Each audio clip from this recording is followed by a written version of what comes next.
Hello मेरे प्यारे मित्रों, कैसे हैं आप लोग। मुझे उम्मीद है कि आप लोग ठीक होंगे। यदि ठीक नहीं हैं तो अपने आप को ठीक कर लीजिए, क्योंकि आपको करनी है तैयारी और नंबर लाना है अच्छा। भाई मेरे, आप सभी लोग के लिए, आप सभी प्यारे बच्चों के लिए कार्डेटा संघ की तरफ से हार्दिक शुभकामनाएं। और आप हमेशा सही रहें, आप हमेशा अच्छे रहें, मेरी यही शुभकामनाएं रहेगी। चलिए, आज हम लोग देखने वाले हैं ये तीसरा वीडियो। और मेरे भाई, इस तीसरे वीडियो में हम लोग पढ़ने वाले हैं पी ब्लॉक। पढ़ने वाले नहीं हैं, हम लोग ऑब्जेक्टिव देखने वाले हैं।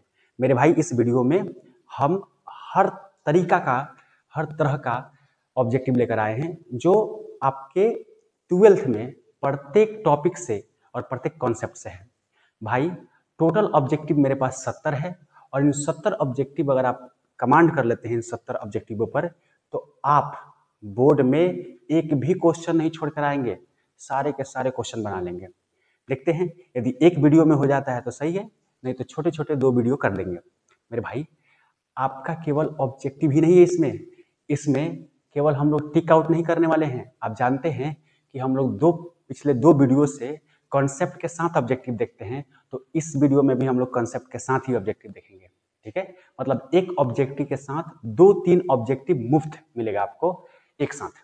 यानी एक ऑब्जेक्टिव के आसपास जितने ऑब्जेक्टिव आ सकते हैं वो सारे ऑब्जेक्टिव आपको बताने वाले हैं।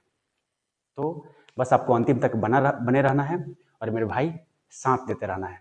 चलिए स्टार्ट करते हैं और 1 बाई 1 करके बनाते हैं। तो चैप्टर है पी ब्लॉक, क्लास 12th है, रिवीजन थ्रू ऑब्जेक्टिव। ये तो आप लोग जानते हैं मेरे भाई कि हम लोग रिवीजन करते हैं ऑब्जेक्टिव के थ्रू, और ये तो मैं हूं। चलिए, तो आपके सामने है मेरे भाई पहला क्वेश्चन आपके सामने। चलिए, तो निम्न में से कौन रेडियो एक्टिव उत्कृष्ट गैस होता है। मेरे भाई याद रखिएगा, रेडॉन एक ऐसा गैस है, एक ऐसा इनर्ट गैस है जो रेडियो एक्टिव होता है। रेडॉन के बारे में एक और खास बात है कि ये सबसे अधिक पाए जाने वाला, चाहे ऐसे कह सकते हैं कि सबसे भारी गैसीय अधातु होता है। ठीक है, तो सबसे भारी गैसीय अधातु रेडॉन होता है। और एक और बात याद रखना है कि यह रेडियो एक्टिव होता है। क्वेश्चन नंबर 2, निम्न में से किसमें ऑक्सीजन की ऑक्सीकरण अवस्था +2 है। ठीक है, मतलब आपको इन चारों कंपाउंड में से बताना है भाई। ओहो, चलो, इन चारों कंपाउंड में से आपको बताना है कि किसमें ऑक्सीजन +2 चार्ज लेगा। चलते हैं, देखिए यहां पे इस कंपाउंड में फ्लोरीन का -1 होगा, तो 2 क्लोरीन का -2, तो इसका +2 हो जाएगा। तो ऑप्शन यही हो जाएगा। इसका भी निकाल के देख लेते हैं। क्लोरीन का यहाँ पे +1 होगा, तो 2 क्लोरीन का +2, तो इसका -2 हो जाएगा। सोडियम का +1, तो 2 सोडियम का +2, तो इसका -2, एगो का -1 हो जाएगा। और यहाँ पे +2 और ये -2 हो जाएगा। ठीक है, तो मेरे भाई +2 पूछा है, तो +2 केवल 1 नंबर ऑप्शन में है। याद रखिएगा, ऑक्सीजन जब भी फ्लोरीन के साथ जुड़ेगा तो ऑक्सीजन का माइनस ऑक्सीडेशन नंबर होगा, और फ्लोरीन का सॉरी यहाँ पे थोड़ा सा मिस्टेक हुआ है। ये बात याद रखना है कि इसका होता है मेरे भाई हमेशा माइनस ऑक्सीडेशन नंबर, और इसका होता है प्लस। ठीक है, चलिए क्वेश्चन नंबर नेक्स्ट, निम्न में से किस उत्कृष्ट गैस द्वारा सबसे अधिक यौगिक बनाया जाता है। आपको बताना है कि कौन सा ऐसा उत्कृष्ट गैस है मेरे भाई जो सबसे अधिक यौगिकों का निर्माण करता है। ठीक है, तो क्या हीलियम करता है। देखिए मेरे भाई, हीलियम नहीं करता है, हीलियम निष्क्रिय होता है। ठीक है, तो ये ऑप्शन नहीं होगा। नियॉन भी निष्क्रिय होता है, ये भी ऑप्शन नहीं होगा।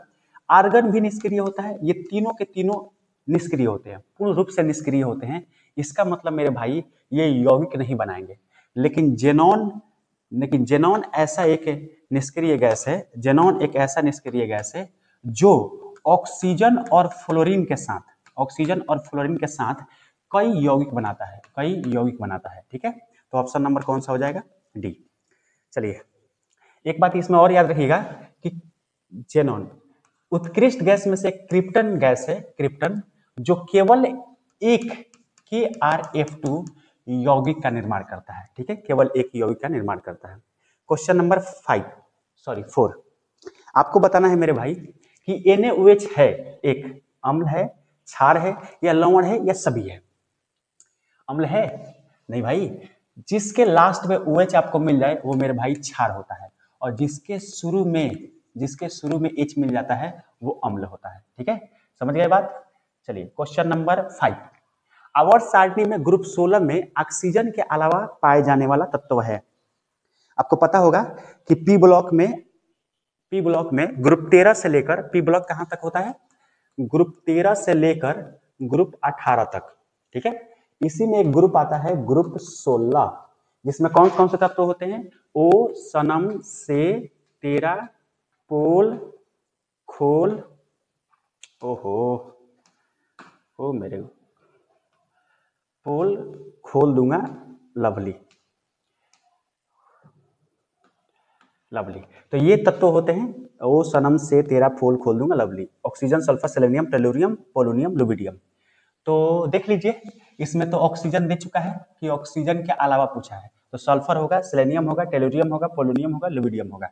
तो मुझे लगता है इसमें कौन सा ऑप्शन होगा, सल्फर।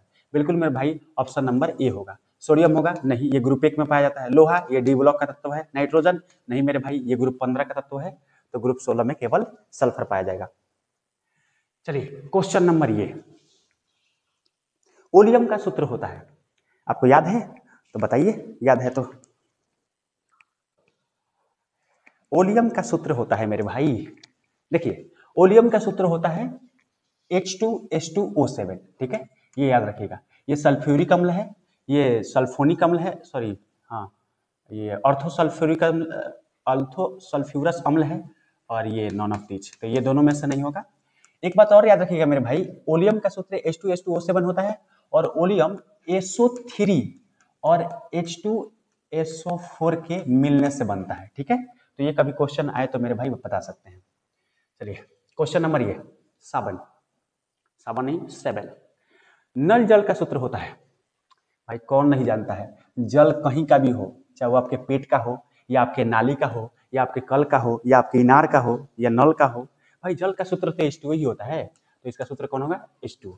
ठीक है, क्वेश्चन नंबर 8, नाइट्रिक अम्ल का सूत्र होता है, ये सब लोग जानते होंगे, नाइट्रिक अम्ल का सूत्र होता है HNO3। ठीक है, और सल्फ्यूरिक अम्ल का सूत्र होता है H2SO4। याद रखिएगा मेरे भाई, नाइट्रिक अम्ल में HNO3 में जो सेंट्रल एटम होता है नाइट्रोजन, इसका ऑक्सीकरण संख्या +5 होता है। ठीक है, कभी पूछे तो बता देना है। क्वेश्चन नंबर 9, निम्न में सबसे बड़ा बॉन्ड कोण किसमें पाया जाता है। बॉन्ड कोण को हम बॉन्ड एंगल भी कहते हैं। ठीक है, तो आपको बताना है कि इसमें से किस में पाया जाएगा। एक काम करते हैं, बना के देखते हैं। O बीच में रहेगा, H और 2 लोन पेयर, इसकी संरचना ऐसे बनती है। PH3 की संरचना मेरे भाई ऐसे बनती है, एक लोन पेयर होता है, और इसकी संरचना ऐसे बनेगी, ये H2O जैसा ही बनता है। और NH3 की संरचना N, एक लोन पेयर और 3 H बनता है ऐसे। ठीक है, तो ध्यान रखिएगा, जिस पर लोन पेयर कम होता है उसका बॉन्ड एंगल ज्यादा होता है। बॉन्ड एंगल का मतलब होता है इसके बीच का ये कोण, ये 2 बॉन्ड के बीच का कोण। तो जिस पर लोन पेयर कम होगा उसका बॉन्ड एंगल ज्यादा होगा, मतलब इसका बॉन्ड एंगल ज्यादा नहीं होगा और इसका बॉन्ड एंगल ज्यादा नहीं होगा, क्योंकि इस पर 2 लोन पेयर है। अब NH3 और PH3 में, NH3 PH3 में NH3 का ज्यादा होता है, याद रखिएगा, NH3 का lone pair sorry bond angle ज्यादा होता है। एक ऑर्डर याद रखेंगे आप लोग, आपको काम आएगा, जैसे NH3 आ जाए, PH3 आ जाए, ASH3 आ जाए, SbH3 आ जाए, ये आ जाए। तो जब हाइड्रोजन 3 आए और एक सेंट्रल एटम हो इसमें, माने बीच वाले परमाणु हो, तो याद रखना सबसे ज्यादा इसका बॉन्ड एंगल होता है, उससे कम होता है, उससे कम, सबसे कम इसका होता है। और यदि 2 हाइड्रोजन का आए, जैसे H2O, H2S, H2SC और H2TE, इसमें 2 हाइड्रोजन है, तो याद रखिएगा सबसे ज्यादा बॉन्ड एंगल इसका होता है, उससे कम, उससे कम। ठीक है, और इन दोनों में पूछे 3 हाइड्रोजन और 2 हाइड्रोजन, तो 3 हाइड्रोजन का बॉन्ड एंगल 2 हाइड्रोजन के बॉन्ड एंगल से ज्यादा होता है, मतलब ये ज्यादा होता है, ये कम होता है। ठीक है, चलिए क्वेश्चन नंबर 10, इसका आंसर बताएंगे बाबू आप लोग। उजला और पीला फास्फोरस है, देखिए उजला फास्फोरस और पीला फास्फोरस ये दोनों एक ही फास्फोरस होता है, ठीक है, क्योंकि उजला भी फास्फोरस को हम गर्म करते हैं तो पीला फास्फोरस में बदल जाता है, सॉरी गर्म नहीं, धूप में रखते हैं तो सफेद फास्फोरस को धूप में रखने पर वह पीला में बदल जाता है, इसलिए उसे पीला फास्फोरस भी कहते हैं। तो ये लगभग दोनों समान है, लेकिन अप्रूप ऑप्शन है तो मार दीजिए अप्रूप, ठीक है, समस्थानिक नहीं होगा, संभारिक नहीं होगा, ये नहीं होगा। चलिए क्वेश्चन नंबर 11, नाइट्रिक अम्ल तैयार किया जाता है मेरे भाई, याद रखिएगा नाइट्रिक अम्ल हमेशा ओस्टवाल्ड विधि से तैयार किया जाता है। बी फॉर मेरे बड़े भैया भाई, ऑप्शन बी हो जाएगा। देखिए ओस्टवाल्ड विधि से HNO3 यानी नाइट्रिक अम्ल का तैयार किया जाता है, संपर्क विधि से H2SO4 को तैयार किया जाता है, प्रकाश संश्लेषण से भाई ये तो पौधों में पाया जाता है, पौधों में होता है प्रकाश संश्लेषण, और हेबर विधि से अमोनिया का निर्माण होता है। तो ये तो पी ब्लॉक से संबंधित नहीं है, ठीक है, चलिए समझ गए। नेक्स्ट क्वेश्चन नंबर 12, ओलियम में H2SO4 के साथ और कौन सा अवयव मिला होता है? इसका आंसर आप लोग बताएंगे। हम जस्ट पीछे बताए थे, आपको याद होगा मेरे भाई, यहाँ पे देखिए जस्ट हम आपको पीछे बताए थे, आप अगर ध्यान से देखे होंगे तो जस्ट पीछे बताए थे, किधर गया मेरे भाई, ओ ये रहा, हाँ यहाँ पे देखिए ओलियम का सूत्र H2H2O7 होता है, और इसमें कौन कौन मिला होता है, SO3 और H2SO4, यानी H2SO4 के साथ क्या मिला रहता है, SO3। अब आप बता सकते हैं आसानी से, आजा मेरे मुन्ना मेरे मुन्ना, हाँ ये, चलिए बताइए ओलियम में H2SO4 के साथ क्या मिला रहता है मेरे भाई? तो बिल्कुल मेरे भाई आप जो सोच रहे हैं वही ऑप्शन होगा, A4 आओ कभी हवेली पर, बिल्कुल मेरे हवेली पे नहीं आना है भाई, क्योंकि मेरे पास कोई हवेली नहीं हुआ है। चलिए क्वेश्चन नंबर नेक्स्ट, PCl5 एक है भाई, याद रखिएगा PCl5, ये PCl5 ऑक्सीकारक है मेरे भाई, कौन सी है, ऑक्सीकारक, याद रखिएगा PCl5 ऑक्सीकारक है। कुछ कंपाउंड आप याद रखिएगा जिससे आप पहचान सकते हैं कि वो ऑक्सीकारक है, जैसे मेरे भाई O2 ऑक्सीकारक होता है, O3 ऑक्सीकारक होता है, HNO3 ऑक्सीकारक होता है, H2SO4 ऑक्सीकारक होता है, H3PO4 ऑक्सीकारक होता है, H3PO, ओहो क्या हुआ, कहाँ गया,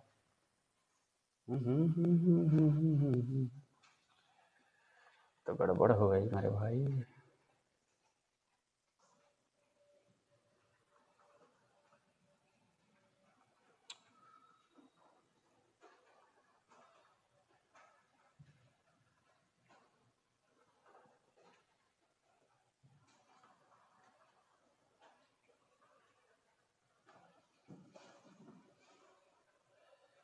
कभी कभी मच्छरों के वजह से गड़बड़ हो जा रही है। अब देखिए यहाँ पे जा क्या हो गया,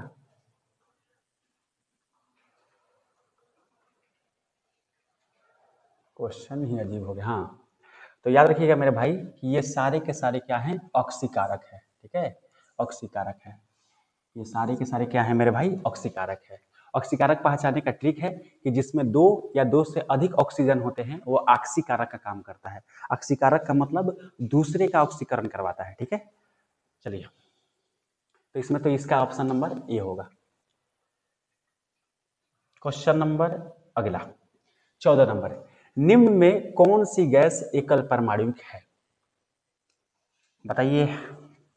देखिए याद रखिएगा क्लोरीन द्विपरमाणुक होता है, Cl2 के रूप में पाया जाता है। तो एकल परमाणुक का मतलब होता है जैसे हीलियम हो गया, तो हीलियम अगर एक ही परमाणु है, यहाँ पे एक है तो एकल परमाणु, और यही हीलियम ऐसे हो जाए तो द्विपरमाणुक होता है, ठीक है।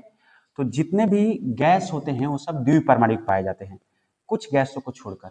जो इनर्ट गैस होते हैं मेरे भाई, निष्क्रिय गैस, जैसे निष्क्रिय gas helium, neon, argon, krypton, xenon, radon और ओजी, ये सब गैस एकल परमाणु में पाए जाते हैं। इसे याद करने का तरीका है, हे नानी आराम करो जिंदा रहोगी, ठीक है। तो आप आसानी से याद कर सकते हैं, ये मेरा ट्रिक है। तो याद रखिएगा ये जितने भी गैस आपको दिख रहे हैं मेरे भाई, ये सब एकल परमाणु में रहते हैं, ठीक है। और इसके अलावा कोई अगर गैस आ रहा है तो सारे के सारे द्विपरमाणु में होता है, ठीक है। तो बताइए ये द्विपरमाणुक में होगा हीलियम। तो हीलियम आप देख रहे हैं यहाँ पे मैच कर रहा है, तो ऑप्शन नंबर बी। बिल्कुल मेरे भाई, B4 बड़की भाभी। नाइट्रोजन N2 के रूप में रहता है, ऑक्सीजन O2 के रूप में रहता है, तो ये द्विपरमाणुक नहीं है। ठीक है, चलिए क्वेश्चन नंबर 15। नाइट्रोजन और ऑक्सीजन है, क्या है भाई? नाइट्रोजन और ऑक्सीजन क्या अपरूप है, क्या गैस है, सॉरी अधातु है, क्या धातु है, या कुछ और है? नाइट्रोजन और ऑक्सीजन मेरे भाई ये दोनों के दोनों अधातु है, क्योंकि ये दोनों के दोनों क्या हैं? गैस। ये दोनों के दोनों गैस हैं, तो गैस क्या होते हैं? अधातु। बिल्कुल मेरे भाई, B4 बड़का भैया, कर भैया, बड़का भैया। चलिए, आवर्त सारणी के द्वितीय आवर्त में तत्वों की संख्या कितनी है? आवर्त सारणी में द्वितीय आवर्त में पूछा है तत्व। चलिए बताइए। तो पीरियोडिक टेबल आप लोग अगर पढ़े होंगे तो पीरियोडिक टेबल में आपको बताया गया होगा कि आवर्त सारणी में जो आवर्त होते हैं वो क्षैतिज कतार होता है और ग्रुप जो होता है ऐसे होता है। तो अगर कोई पूछे कि आवर्त कितने होते हैं मेरे भाई आवर्त सारणी में? 7। और 7 आवर्त में ध्यान रखिएगा, 7 आवर्त में पहला आवर्त, दूसरा, तीसरा, चौथा, पांचवा, छठवां, सातवां। याद रखिएगा, पहला आवर्त में 2 तत्व होते हैं। तत्व, यहाँ तत्वों की संख्या लिख रहे हैं। इस दूसरा में होता है 8, तीसरा में भी होता है 8, चौथा में होता है 18, पांचवा में होता है 18, ये 18 है, और 6 में भी होता है 32 तत्व होते हैं, और 7 में भी होते हैं 32। ठीक है, तो ये किस आवर्त में कितने तत्व होते हैं, 7 आवर्त का डाटा है आपके पास। तो कौन सा आवर्त पूछा है? द्वितीय आवर्त। तो द्वितीय आवर्त में मेरे भाई होंगे 8। बिल्कुल ऑप्शन नंबर बी होगा। चलिए क्वेश्चन नंबर 17। H2SO4 है, लो क्या है भाई H2SO4? गजब भैया, द्विभाषमिक। टाइपिंग में थोड़ा मिस्टेक हुआ है, पढ़ देते हैं। द्विभाषमिक अम्ल, एकल भाषमिक अम्ल, एकल अम्लीय भस्म, द्वितीय अम्लीय भस्म। H2SO4 मेरे भाई है द्विभाषमिक अम्ल। कैसे निकालेंगे आइए दिखाते हैं। देखिए, यदि कोई भाई मेरे अम्ल है तो अम्ल की होती है भाषमिकता। ध्यान रखिएगा, अम्ल की क्या होती है? भाषमिकता। भाषमिकता को ही हम क्षारीयता कहते हैं और इसी को इंग्लिश में बेसिसिटी कहा जाता है। निकालेंगे कैसे? जैसे देखिए, हम कुछ अम्ल का भाषमिकता लिखा देते हैं। इसका 2 होता है और आप जरूर इसको याद रखेंगे। HCl का 1 होता है, H3PO3 का 2 होता है, H3PO4 का 3 होता है। बस आप इतना याद रखेंगे तो आपका काम हो जाएगा।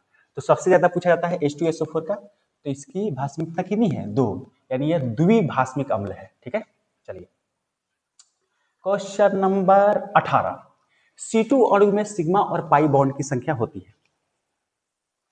ओहो, सिग्मा और पाई पूछ दिया है। कोई बात नहीं, सिग्मा नहीं होता है। बताएंगे इसका आंसर मेरे भाई। C2 अणु एक ऐसा अणु है, C2 ही एक ऐसा है, C2 जिसमें C और C के बीच डबल बॉन्ड होता है। लेकिन दिक्कत वाली बात जानते हैं क्या है? C2 में दिक्कत वाली बात यह है कि इसमें दोनों के दोनों पाई बॉन्ड होते हैं। ठीक है, तो याद रखिएगा, C2 में दोनों के दोनों कौन सा बॉन्ड होते हैं? पाई। ऑप्शन नंबर मेरे C। डी नंबर ऑप्शन कहाँ गया भाई? D number, none of these कर लीजिए। ठीक है, तो ऑप्शन नंबर कौन सा हो जाएगा? C। ठीक है, बाकी सभी अणु में कोई भी ऐसा अणु नहीं है जिसमें 2 पाई बॉन्ड पाए जाते हो। क्वेश्चन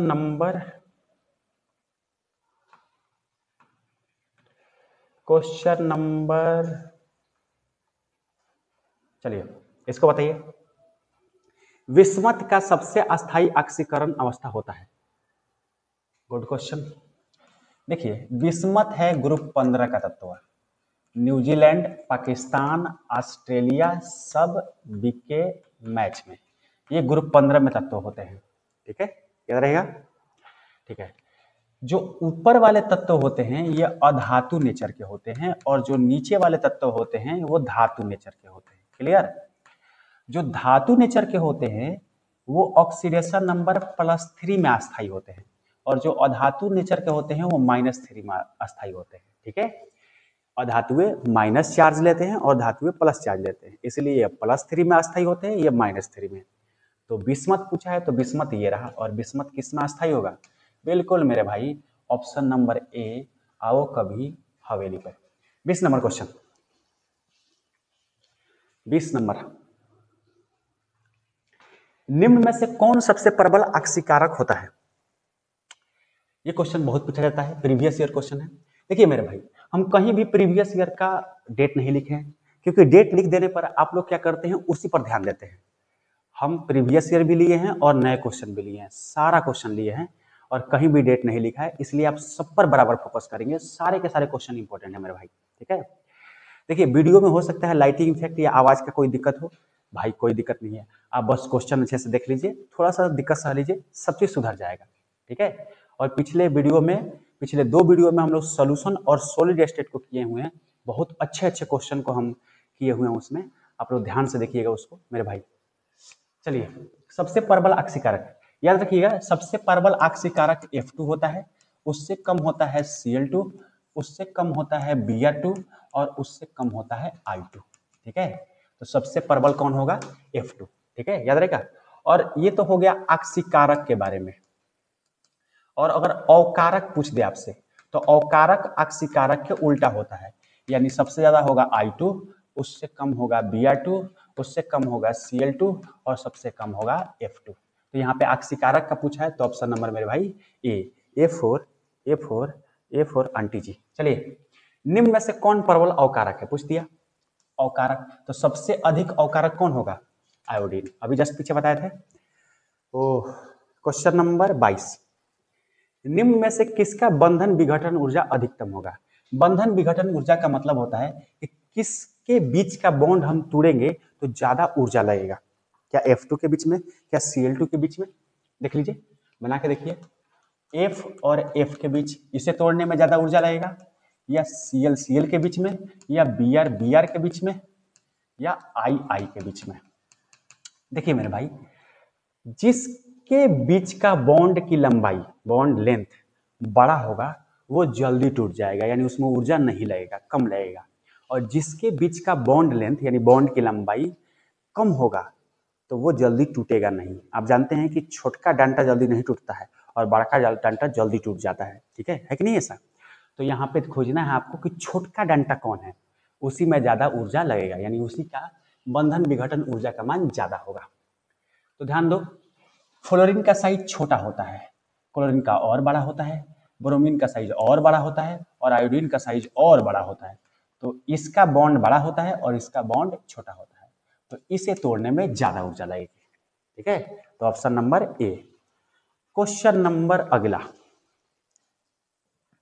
इसे बताएंगे आप लोग, निम्न में से किसका घनत्व सबसे कम होता है? देखिए मेरे भाई, हीलियम एक ऐसा गैस है जो सबसे हल्का होता है, याद रखिएगा, हीलियम सबसे हल्का भी होता है, इसका घनत्व भी कम होता है, घनत्व कम मतलब द्रव्यमान कम होता है, और इसमें सबसे अधिक विसरण क्षमता पाया जाता है, यानी यह हल्का होने की वजह से सबसे ज्यादा फैलता है, हवा में मिलता है। ठीक है, और एक और बात रखिएगा, हीलियम का मुख्य स्रोत सूर्य होता है, सूर्य से प्राप्त होता है, और ये हवाई जहाज के एरोप्लेन के टायरों में जो गैस भरा जाता है वो हीलियम ही भरा जाता है, ध्यान रखिएगा।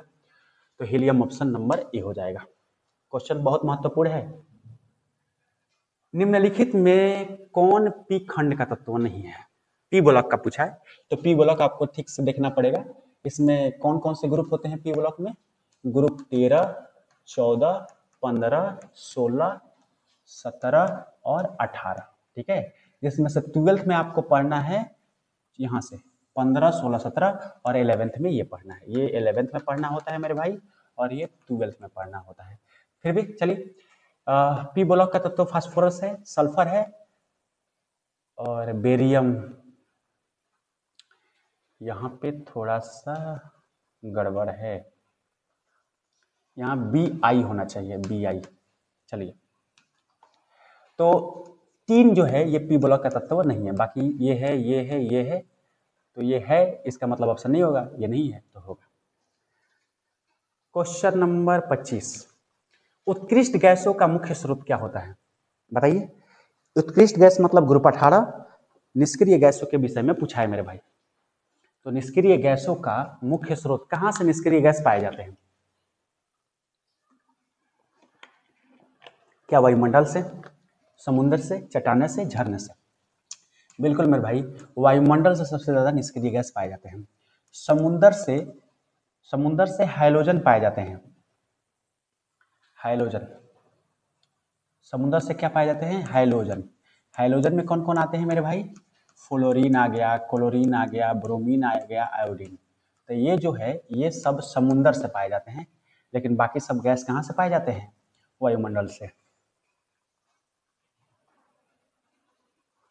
क्वेश्चन नंबर 26, चक्रीय मेटाफॉस्फोरिक अम्ल में पीओपी बॉन्ड की संख्या है। ये प्रीवियस ईयर क्वेश्चन है, जल्दी बताइए इसका। हम जब पढ़ाते हैं कोचिंग में तो इसको खूब अच्छे से खोल के बताते हैं कि इसमें कितने कौन से बॉन्ड होते हैं। देखिए, चक्रीय मेटाफॉस्फोरिक अम्ल में बॉन्डों की संख्या अगर जांचना है तो पहले इसका सूत्र बनाना पड़ेगा। चक्रीय मेटाफॉस्फोरिक अम्ल का सूत्र होता है HPO3 का होल थराइस। इसको थोड़ा सा हम और विस्तारित करें, छितार दे तो H3P3O9 हो जाएगा। इसमें 3 P है मेरे भाई, ऐसे 3 P, सब P के ऊपर एक डबल बॉन्ड O रहता है। जब आप क्लास किए होंगे तो आपको पता होगा। हो गया। अब कितने O बचे? 6 O बचे। तो 6 O को 3 H के साथ मिलाकर OH, तो 3 गो H और 3 गो O, OH बनाकर तीनों O पे लगा देंगे। अब बताइए कितने O बचे? तो 1 2 3 और 3 गो ऑक्सीजन OH में, और 3 गो O बचा तो 3 O को बीच में लगा देंगे ऐसे ऐसे। ठीक है। अब पीओपी बॉन्ड पूछा है, पीओपी बॉन्ड पूछा है मेरे भाई। तो पीओपी बॉन्ड कौन होगा? एक पीओपी बॉन्ड, 2 पीओपी बॉन्ड और 3 पीओपी बॉन्ड। ठीक है। तो पीओपी बॉन्ड की संख्या 3 होगा। कोई पूछे पीओएच बॉन्ड की संख्या तो 1 2 3 होगा, मतलब इसमें सारे बॉन्ड 3 3 होंगे। तो ऑप्शन नंबर बी, बिल्कुल मेरे भाई, B4 बाहुबली, B4 बाहुबली। चलिए, निम्नलिखित में से कौन हाइड्रोजन बंधन नहीं बनाता है? आपको बताना है कि इसमें से कौन हाइड्रोजन बंधन नहीं बनाता है। H बॉन्ड, हाइड्रोजन बॉन्धन को हम लोग H बॉन्ड भी कहते हैं। तो कौन नहीं बनाता है? मेरे ख्याल से कौन नहीं बनाना चाहिए? तो मुझे लगता है ऑप्शन नंबर सी होगा। लेकिन आप पहचानेंगे कैसे? देखिए, इसका एक ट्रिक होता है। हाइड्रोजन बॉन्ड हाइड्रोजन बनाता है। तो हाइड्रोजन जब फ्लोरीन, ऑक्सीजन या नाइट्रोजन इन तीनों में से किसी के साथ जुड़ जाए, या दो से अधिक से जुड़ जाए, तो कौन सा बॉन्ड बनता है? Hydrogen bond. ऐसे याद करने का तरीका है मेरे भाई, हेड और फोन। ठीक है, याद रखिएगा, जब हेड फोन के साथ जुड़ जाए, मतलब H इन तीनों में से किसी के साथ जुड़ जाए तो हाइड्रोजन बॉन्ड बनेगा। तो यहाँ HN के साथ जुड़ा है, हाइड्रोजन बॉन्ड बनेगा। OHO के साथ जुड़ा है, हाइड्रोजन बॉन्ड बनेगा। देखिए, HO के साथ जुड़ा है, HCl के साथ जुड़ा है, तो H इसमें Cl नहीं है मेरे भाई, यही ऑप्शन हो जाएगा। यहाँ पे हाइड्रोजन बॉन्ड नहीं बनेगा। यहाँ HF के साथ जुड़ा है तो HF के साथ जुड़ा है, तो यहाँ हाइड्रोजन बॉन्ड बनेगा। समझ गए? याद रखना ट्रिक। ऑक्सीजन और ओजोन है। ऑक्सीजन का सूत्र होता है O2 और ओजोन का सूत्र होता है O3। ये दोनों मेरे भाई अप्रूव है। यस, ऑप्शन नंबर सी, बिल्कुल मेरे भाई, ऑप्शन नंबर सी, C4 छेदीराम। थोड़ा स्पीड चल रहे हैं। निम्नलिखित में से कौन सा धातु साधारण तापक्रम पर द्रव होता है? ये तो बहुत आसान क्वेश्चन है भाई। धातु के बारे में पूछा है तो पारा, पारा का संकेत होता है मरकरी, Hg। और Hg एक ऐसा धातु है जो सामान्य ताप पर द्रव में होता है। ब्रोमीन मेरे भाई, ओहो घेर दिए इसको। चलिए, देखिए, ब्रोमीन मेरे भाई Br, ये अधातु होता है और ये एक ऐसा धातु है जो सामान्य ताप पर द्रव होता है। तो अधातु पूछे तो ब्रोमीन, अधातु पूछे तो मरकरी, मरकरी। हाँ, ये बहुत अच्छा क्वेश्चन है, बताइए। LiCl, NaCl, KCl के विलयन का अंततनुता पर समतुल्यांक सूचाल्कता क्या है? बहुत भारी लैंग्वेज है भाई, लेकिन इसको एक शब्द में बोले तो आपको चालकता पूछा जा रहा है कि पानी में अगर तीनों को उठा के डाल दे तो कौन अपने आयनों से विद्युत का चालन ज्यादा करेगा। तो जो जल्दी टूटेगा वो चालन करेगा। देखिए, लिथियम, सोडियम और पोटेशियम ये तीनों एक ही ग्रुप के हैं, ग्रुप एक, वर्ग एक के तत्व हैं। लिथियम, सोडियम, पोटेशियम, जिसका साइज ज्यादा बड़ा होता है मेरे भाई वो अपने आयनों में जल्दी टूटता है, याद रखिएगा। तो साइज इसका ज्यादा बड़ा होता है, इसका थोड़ा कम होता है, इसका थोड़ा कम होता है। तो साइज इसका सबसे ज्यादा बड़ा, उससे कम, उससे कम, ठीक है। तो पोटेशियम वाला जो है जल्दी अपने आयनों में टूटेगा और विद्युत की चालकता ज्यादा करेगा। तो पहले पोटेशियम, फिर सोडियम, फिर lithium. Potassium, sodium, lithium, option number B. बिल्कुल मेरे भाई, बी4 बड़की भाभी, ओह सॉरी भाभी को नहीं बोलेंगे, मेरी कोई भाभी ही नहीं है, आप लोग ही होंगी तो आप बोल सकते हैं। मजा आ रहा है? यदि मजा आ रहा है तो भाई कमेंट करके जरूर बताएंगे। कोई सुधार भी करना होगा तो बताएंगे जरूर। निम्न में से सबसे कम भास्मिक है? ये भी अच्छा क्वेश्चन है। एक है NF3, ओहो गड़बड़ गड़बड़ खाली गड़बड़ होता है। एक है मेरे भाई NF3, एक है NCl3, एक है NBr3 और एक है Ni3।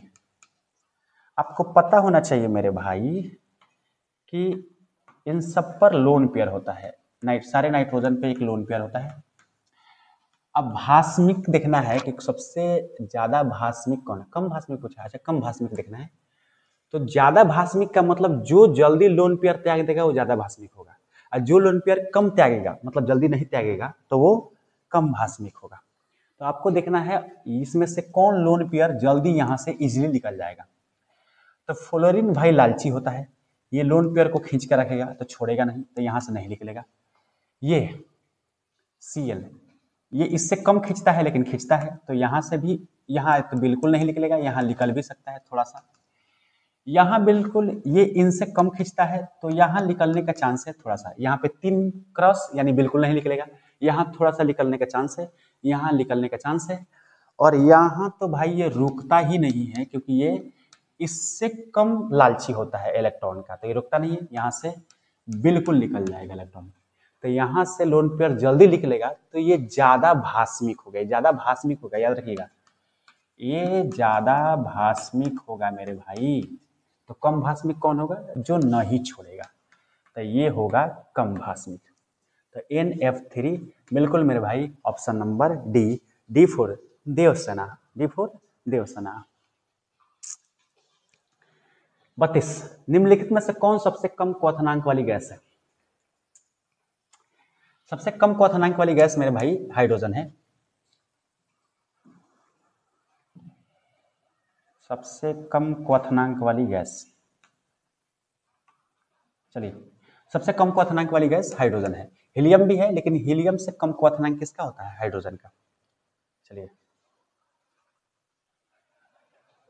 XeF4, यहाँ पे XE रहेगा ऐसे, XeF4 xenon tetrafluoride, xenon tetrafluoride की आकृति होती है। आकृति का इंग्लिश होता है मेरे भाई शेप, जो लोग पढ़े होंगे शेप कैसे लिखा जाता है वो जानते होंगे। इसका आंसर तो होगा वैसे बी, लेकिन कैसे निकलता है देख लेते हैं, ठीक है। देखिए जेनॉन XeF4 का जब आप N निकालेंगे हाइब्रिड ऑर्बिटल तो 6 आता है। 6 में 4 होता है बॉन्ड पेयर, क्योंकि इसके साथ 4 बॉन्ड है, और लोन पेयर की संख्या होती है 2। जब आप निकालना सीखे होंगे तो सीखे होंगे। तो जब N का मान 6 होता है तो बीच में जेनॉन होगा क्योंकि ये सेंट्रल एटम है, और 1 फ्लोरीन, 2 फ्लोरीन, 3 फ्लोरीन, 4 फ्लोरीन, 4 गो बॉन्ड हो गया, और 2 लोन पेयर को यहाँ पे लगा लेंगे। अब मेरे भाई आप देखिए, अब देखिए यहाँ पे ये ऐसे बना, ठीक है। अगर शेप पूछा जाए तो शेप में इसको नहीं देखा जाता है, लोन पेयर को ढक दिया जाता है या छुपा लिया जाता है और तब देखा जाता है। तो लोन पेयर को जब ढकेंगे तो देखिए स्क्वायर के जैसा लग रहा है, वर्ग के जैसा लग रहा है, और एक ही समतल में है तो वर्ग समतल ये होगा, इसीलिए इसका ऑप्शन नंबर बी होगा। और B4 तो जानते ही हैं। चलो 34, बल्बों में भरने वाली उत्कृष्ट गैस मेरे भाई आर्गन होता है, याद रखिएगा आर्गन, और नाइट्रोजन गैस भी भरा जाता है। ठीक है, तो यहाँ पे आर्गन है, उत्कृष्ट गैस में पूछा है, तो उत्कृष्ट गैस में कौन होगा? आर्गन होगा। 35, इसको बताइए। गोताखोर O2 के साथ मिलाकर ले जाते हैं। थोड़ा कैमरा को हम देख रहे हैं मेरे भाई, गड़बड़ तो नहीं हुआ है। गोताखोर O2 के साथ मिलाकर ले जाता है। क्या आप गोताखोर के बारे में कभी सुने हैं? सुन लेंगे आज। गोताखोर जो होते हैं पानी में तैरते हैं, तैराक होते हैं, पानी में तैरने वाले लोग को गोताखोर बोलते हैं। और गोताखोर जो अपने पीठ पर यानी बैक साइड में सिलेंडर लेकर पानी में जाते हैं, उन्हें ब्रेथिंग किट बोला जाता है। और ब्रेथिंग किट क्यों लिया जाता है? तो ये सांस लेने में भी सहायता करता है, और उनके शरीर में जो दर्द होता है तैरने से, जो बेंड उत्पन्न होता है बॉडी में, उससे ये राहत पहुंचाता है। ठीक है, तो ब्रेथिंग किट में कौन कौन से गैस होता है? एक होता है ऑक्सीजन और दूसरा होता है मेरे भाई हीलियम। ठीक है, तो इन दोनों को मिक्स किया जाता है। ठीक है, तो ऑप्शन नंबर कौन सा हो जाएगा? ऑक्सीजन के साथ हीलियम, बिल्कुल मेरे भाई, बिफोर बाहुबली। एक और याद रखिएगा, कार्बोजेन, ये एक गैस होता है, गैस का सिलेंडर होता है। आपको पता होगा कि हॉस्पिटल में आप देखते होंगे, हॉस्पिटल में कि जब भी कोई बीमार पड़ता है ज़्यादा तो उसके ऑक्सीजन मास्क लगाया जाता है, या कोरोना में तो काफ़ी ज़्यादा ऐसा हो रहा था। तो मेरे भाई कोरोना में जो ऑक्सीजन मास्क लगाया जा रहा था, वो जो सिलेंडर यूज हो रहा था उसे कार्बोजेन बोलते हैं। और कार्बोजेन में भी दो गैस होता है, कभी आपसे पूछा जाए तो एक होता है ऑक्सीजन गैस और एक होता है carbon dioxide gas. Oxygen gas मेरे भाई 95% होता है और कार्बन डाइऑक्साइड गैस 5% होता है। तो यहाँ से कभी प्रश्न आए तो जरूर बताइएगा मेरे भाई। ठीक है, चलिए, सर्वाधिक विसरण क्षमता पाई जाती है, ये बता चुके हम। सबसे ज्यादा विसरण क्षमता किसमें पाया जाता है? हीलियम। विसरण का मतलब होता है जो हवा में जल्दी मिल जाए या दूसरे गैसों में जल्दी मिल जाए, जो जल्दी फैलता है उसे बोलते हैं कि ये जल्दी विसरण कर रहा है, या इसकी विसरण क्षमता क्या है? ज्यादा है। क्वेश्चन नंबर, जा नंबरिंग थोड़ा सा हो गया है गलती। हीलियम का मुख्य स्रोत क्या होगा? मेरे भाई शुरू में ही बताए थे, हीलियम का मुख्य स्रोत क्या होता है? सूर्य। ठीक है, सूर्य से सबसे ज्यादा हीलियम प्राप्त होता है। निम्न में से सर्वाधिक आयनन विभव किसका है? ये बढ़िया क्वेश्चन है, ये तो निकालना पड़ेगा। चलिए बताइए, सबसे ज्यादा आयनन विभव, आयनन विभव को आयोनाइजेशन पोटेंशियल भी कहा जाता है। देखिए, अगर देखा जाए तो यहाँ पे एल्युमिनियम का 13 परमाणु संख्या, फास्फोरस का 15, सिलिकॉन का 14 और मैग्नीशियम का 12। तो 12, 13, 14 और 15, ये सब परमाणु संख्या है।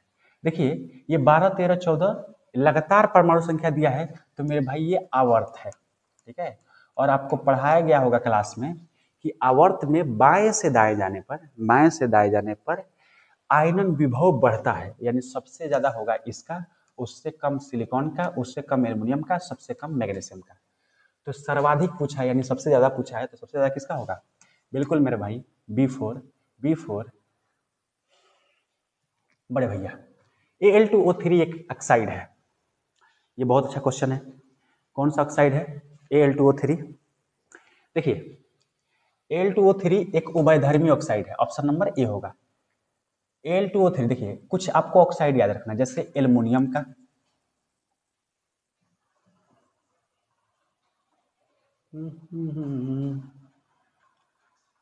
अरे अरे मेरे मुन्ना, हाँ, आपको जिंक का याद रखना है। अगर जिंक का ऑक्साइड आ जाता है, लेड का ऑक्साइड आ जाए, टीन का ऑक्साइड आ जाए, एल्युमिनियम का ऑक्साइड आ जाए, यदि इन चारों में से किसी का भी ऑक्साइड आ जाए, मतलब इनके साथ ऑक्सीजन आपको दिखे, तो मेरे भाई ये होते हैं एम्फोटेरिक नेचर का।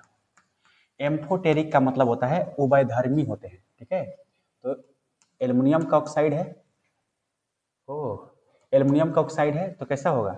उभयधर्मी होगा।